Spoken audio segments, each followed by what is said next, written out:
November 18th. Do we have any requests to speak cards? The first item then is the consent agenda to approve the minutes from October 7.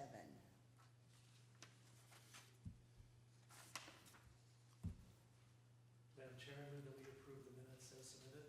I'll second. All in favor? Aye. Aye. The minutes are approved.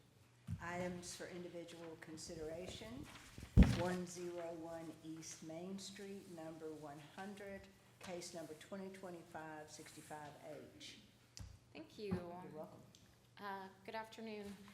This case is for a variance for a sign located at 101 East Main Street, which is the Stafford House. Suite 100 is the Stafford House. The applicant is requesting a variance for projecting sign that exceeds the 20 square feet per sign face allowance. It should be noted that the look of the sign, I can approve those administratively. Then when you go for a sign permit through the building department, that's when the size requirements are looked at. So that's why this is coming back before you. Sam, if you'll go to the next slide, please. So Chapter 19 of the sign ordinance falls under the building official, Kirk, and that's why he's here today. And I don't have the administrative approval to go back and make that decision when something exceeds that because of the way the ordinance is written. That is why they are coming before us today. So the sign ordinance as it stands now, and this is the one that's currently in existence. As you all know, we have been working on one for quite some time, and we've been directed by council not to move forward with it at this point in time. And so we are going off of Chapter 19, the way it exists currently. So as it's written, as I said, the building official has purview over that, and then any variances on signs within the historic overlay district come back to the Historic Preservation Board. So the look of this sign was approved back in April, and the certificate was signed by myself on May 2nd of this year. But in order to receive a variance, the applicant must meet, or the sign must meet 3 of the 4 of the following bullet points that are on the screen. And if you quickly glance at those, I am of the opinion that they meet all 4 of them for the most part, but that is up to all of you, and that's why we're bringing it before you. The projecting sign is allowed if the sign does not exceed 20 feet per side. That's how the ordinance is written. This sign is 42 square feet per side, and that's why it's coming before you. So Kirk is here to answer any questions that I may not be able to answer. The way the ordinance is written currently, it does not take into account the size of the building or the facade, and that's really something that we're trying to address in the new ordinance. So that's kind of, I think we're getting caught up in some semantics of how things are written and not necessarily always using logic currently. So with that, I would recommend approval, but that comes back to all of you to make sure that they are meeting the variance requirements. If I could have a couple questions there first. Sure. You've answered the first one already, and that was, I know this thing was supposed to go before the council last month and then first part of this month. And Yes. so that means we are under the old one, which Correct. is Chapter 19. And then in Article 14 kicks it back to us for signs in the historic district, Yes. which I'll talk about for the next item. My question is, we are judiciary board, so therefore, if this would have come to us the first time, we could have addressed the size. And so my question is, and first of all, let me say, Kirk, great job. Thank you very, very much. I really appreciate the great job you're doing. Mary, good job. Thank you very much. I really appreciate that, what you're doing. But if there is something that's going to need a variance, like the size or the uniqueness, does it go so far out into the right of way that we have to take concern? We would have addressed it right then, back in May, when it was approved. So not necessarily. So projecting signs are allowed, Uh-huh. and I'm looking at the design aspect. But we would have noted the size. That was not included in the application. Oh, okay, all right. That answers my So second question. that's why when it goes to permitting, that's where they're catching the size. Okay, well then, lesson learned, that's a question I'll ask. Yes, People come forward with Yes. signs. And that also probably helps understand why it went from May till now, from the I COA don't until know that part, now. so, But my question is, therefore, in this convoluted process from Chapter 19, Mhm. Article 14, to Chapter 30, Historic Preservation Ordinance, yes. and in the Historic Preservation Ordinance, it kicks it to the design guides Mhm. as the definition of how signs are supposed to be. The good news is everything is coherent, everything lines up. So I believe you have stated, and for my fellow board members, it is all officially correct, and I believe this is the thing that we need to look at. Do we meet 3 of the 4? And it does not mention the size. I would just note that the Katy Depot sign and the George Tavern sign Very are big. awful big as Well, you well. could say it addresses that by saying the physical features unique to the property, and that is the size of it on the building. Yes, And my feeling was the same as yours. It has to do with a 20-foot sign is gonna not work on that building, nor is it compatible with the signage that we've already approved. correct. I agree with you. Good thinking. I'm in violent agreement. So potentially, how many more signs would be allowed on the Katy Depot, like, similar to this? That's a good question. We don't, it's not addressed anywhere. That is Yeah. why, I guess that's my only concern, is if we start exceeding these sign limitation. you mean the size? Sizes, right. Right. At some point, is there a potential that we could have 10 or 20 of these signs on that building, or? So there's nothing stating that they couldn't right now, so that would come before, We would have to deal with it. yeah. Because there's a sign for Ray's Mercantile that is. On the over opposite side. end, Yeah. Mhm. And then, of course, the George Tavern and the Katy Depot. That's a different conversation though for chapter 30 and chapter 19, but it's a good point to take into consideration. Nor have we even talked about lights yet. But that's a whole other story. Yes, But that's a good point. I think we'd have to address it individually. Yeah, I mean, it's just my concern is if we allow this, and then the potential is we could have quite, I don't know how many signs around the Katy Depot at some point, exceeding that 20 square foot size. If you go back to the picture on the side of the building there, even if you put other signs, like you see the MKT sign over there on the side. Right. And the Rains Mercantile sign is equivalent to that on the other side. I don't think I would have mine. And I'm not sure other spots would want to put a projecting sign like that. Yeah. I was just curious if, It's a good point. it's just a precedent we're setting that to allow, and I didn't know the potential of how many we could potentially have on the Katy Depot. Remember that when I do it next time. Thank you very much. I'm assuming it'll be internally lit. Yes, ma'am. It'll be like, I actually built the other signs on the 2 locations, and I built the one on the city hall here. And it's lit just like the one on the city hall. It's a reverse, they call it a halo lit. Gotcha. And that's- Thank you. that's when we Thank you built for that it. To clarification. your point, it's right squarely in the middle of the external versus the internal, which we say, yes, external, but not internal. Right. But we haven't really addressed backlit. Right. We have approved it for the city hall. Questions? I don't know if the applicant has anything they'd like to add. Do you have any questions? I'm the manufacturer. I will say that the sign that is currently there, Sir, if you're going to talk, we need you to come forward and give your name and your address. my name's Ricky Bates. My address is 103 East Crawford in Denison. It's my business address. But I just want to say that the sign that's currently there, the Katy Depot sign, the one's got the star on it and got the shops, it's coming down. and that one's going in the same place where that one's On at. the side, yeah. Yeah, so it's coming down, so the only sign will be on that, avenue side is gonna be the Stafford sign would be the only sign that would be there. And from my understanding, going through all the sign ordinances, you're really only allowed one sign per fascia, is that correct? I don't know how it's written. I don't think it's I stated. don't know, it changes a It's- lot. Well, only because staff has been, we did not anticipate not moving forward with the other one.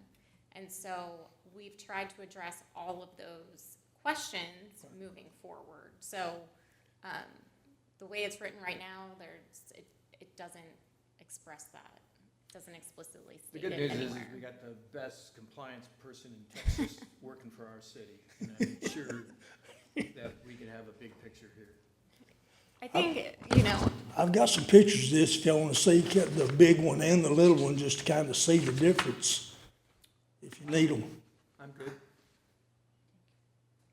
I think we're good, sir. Okay. Anything else? That's about all. Is there a motion? I move to approve the variance for case number 25-65H for a sign located at 101 East Main Street. I second that motion. All in favor? Aye. Motion passes. Thank you. so just make sure you get with the permit text, and Kirk will make sure that they know, and we'll just get this done. Okay, thank you all. The next agenda item involves the appropriateness to replace all the windows at 728 West Main Street, case 2025-067H. Okay, thank you. The case before you is one of many that we've heard for the old Goodyear building. And so the applicant, or the tenant now, is looking to replace the windows. When this agenda went out to you, we were under the impression that the windows were going to be tinted as of yesterday. I feel like this week I'm already on Friday. They are no longer going to be tinted, but they do have to be replaced with tempered glass. So they'll be transparent, the same material. It's just really a replacement within the same frames and everything that currently exists. The reason it came onto the agenda, like I said, was specifically to address the tinting of it. So I would still like to move forward with your approval, just because it came before this body. It should also be noted that I went ahead and did an administrative approval for the door because it didn't meet code as it stood, and so it was just a replacement of the same exact door, similar to Monarch Butterfly when that came to your attention. So I'm happy to answer any questions. Sam, if you'll just go to the next slide. Thank you. All of those windows. Yeah, that takes away the thing that I was gonna go through. Because as you know, tinting is a big thing. Yes. Mike, for you and John, we've addressed it twice. We denied it for Horses Axe and for Main Street Mall. Even though this is a non-contributing building, it is in a unique spot. It is in the commercial historic overlay, but it is not in the National Registry of Historic Places of Denison's historic overlay. So the question is it in the historic district or is it not in the historic district? Roslyn does not address it in either spots. But being that it's not going to be tinted, I have no issue. I'm curious as to what the wooden members are beside the door, behind the doors on the facade. Are those interim structural items, and we're gonna see them again on the front? That's actually metal, so it's actually not wood on the front of that. It's a metal. Hi, I'm Dustin, 728 West Main Street. So that's actually metal on the front fascia of that. So that's all going to, are you talking about I'm asking around the corner, on the inside of the windows, there appear to be some structural members.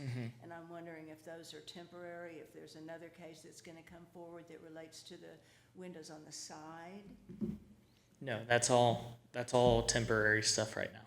Gotcha, thank you so much. So there's That- gonna be clear visibility from when you're viewing from the outside in, because it looks like right now that you put that wooden structure. Oh, are we talking about, so that's going to be a locker room. That's going to be a locker room for the inside of the building. We've already gone through inspectors of the city and gotten that all approved. That's a locker room which will be sheeted from the inside. So it will just be basically sheetrock, and then we are possibly doing a graphic on the inside of the glass. So there's about 4 feet or 3 feet. Correct. From the glass to what's gonna be sheetrock there? Correct, yes, sir. Okay. So you're speaking about the framing on the inside, Correct. but that's, no, So that will doesn't come ultimately before you. become- Yeah, that's, no. I'm sorry, thank you. I was wondering if it applied also to the front no, of the that's building, just, this is which just the how I glass. hope I could introduce it. Is there anything else? So, just to make sure I understand, Mm-hmm. you're gonna sheet rock it, you're gonna have a design or some artwork that you. can Possibly see through later the on. window? Correct, so that, but that will be something later that we can approach at that Sure, time. you talked to him about signs, even interior window signs Mhm. too, okay? But that doesn't come, you don't have to That's, come back. yeah. And did you get his last name? Excellent. Thanks, Dustin. All right, thank you.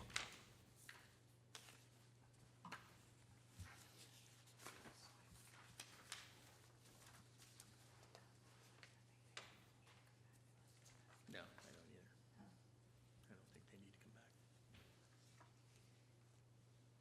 Is there a motion? I move to approve the request for a certificate of appropriateness to replace all the windows at 728 West Main. Second. All in favor? Aye. The motion passes. Okay, we've had a few administrative approvals for signage at 319 behind us, behind City Hall. 310 West Main Street is Tangles. They were in the 200 block and moved to the 300 block right over next to us. And then 627 West Crawford is a residence that has come before you several times. They have a balustrade up above where the balcony is, and it didn't meet code the way, so they had to put more columns in there to make sure that nobody could go through there. And so it was just adding the columns the way to the existing balcony area. The last thing I wanted you to be aware of is that we received our Texas Historical Commission Certified Local Government Historic Resources Survey Grant. So it's for a total of $40,000, $20,000 match from the city, was approved through the budget process. And the application was for looking at downtown again, I know that much money is not going to go far, let me preface that. So it may be a windshield survey in certain areas, but we'll be looking at downtown again. And then there were 3 residential districts that I had asked written into the report or to the grant request. And so all of those areas were approved for whatever we can get for that amount of money. That was executed yesterday by Bobby and then back to THC. So an RFP will be going out for that shortly. And the residential areas are? There are 3. One is down Gandy and circling like back on Crawford. I cannot remember the cross streets. One is over off of the Day Street area, and then I'm losing one. No worries. Yes, then there's another one included in there. Probably Sugar Bottom. It what? Sugar Bottom? Yes, right down here. Yes. Yeah. I think that's what it was. So, and then we'll apply again, hopefully, to get more included in that. They had a delay in their funding, so it was written quite some time ago, and we were noticed, I think, at Real Places last year. They were pretty confident, like, we already knew we were getting it, but they hadn't received their funding yet, so it's just delayed the process a little bit, but we'll get started on it now, Great. That's great. and that's all I have. I guess I would just note, this is the first time for this board meeting that Denison is the Texas Small, less than 50,000 Main Street Award winner. Yeah, best Texas downtown. Best Texas downtown, less than 50,000. So congratulations to Main Street and Thank you. one more feather in their cap.